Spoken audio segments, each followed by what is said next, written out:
Price Lord. இந்த உலகத்தில் பார்த்தீங்கன்னா இயேசுவின் அன்பை போல எந்த ஒரு அன்பிற்கும் ஈடாக எதுவுமே நிற்க முடியாது. ஏனென்றால் அவருடைய அன்பு உண்மையான அன்பு, அவருடைய அன்பு பூரணமான அன்பு, அவருடைய அன்பில் எந்த ஒரு மாயமும் இல்லை. நம்மளை நேசித்த நிறைய அன்புகள் இருக்கிறது. ஆனாலும் அந்த அன்பு பார்த்திங்கன்னா ஒரு கட்டத்தில் நம்மளை விட்டுட்டு போயிடும். ஆனால் அவருடைய அன்பு விலையேற பெற்ற அன்பு. அதான் வசனம் சொல்லுதுங்க.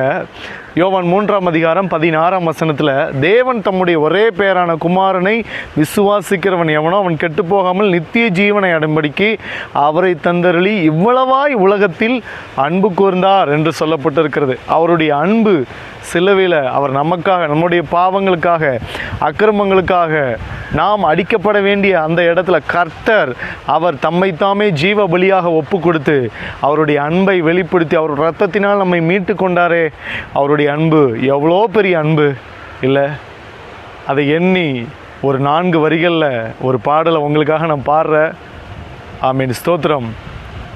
உடைக்கப்பட்ட என்னையும் ஒட்டி சேர்க்க வந்தீரே, தள்ளப்பட்ட என்னையும் தன்னிடமாய் சேர்த்தீரே, உம்மன்பின் எல்லை மட்டும் என்றும் பெரியது,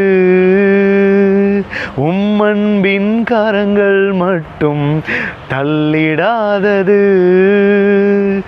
உம்மன்பின் எல்லை மட்டும் என்றும் பெரியது, உம்மன்பின் கரங்கள் மட்டும் தள்ளிடாதது.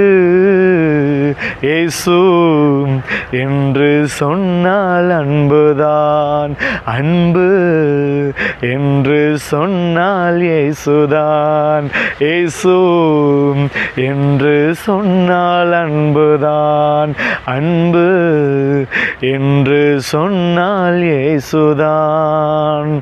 ஆமீன், ஸ்தோத்திரம். கர்த்தர் உங்கள் ஒவ்வொருவரையும் நேசிக்கிறார். கர்த்தர் உங்கள் ஒவ்வொருவரையும் ஆமீன் மிகவும் நேசிக்கிறார். கர்த்தர் உங்கள் ஒவ்வொருவரையும் ஆசீர்வதிப்பார். God bless you all.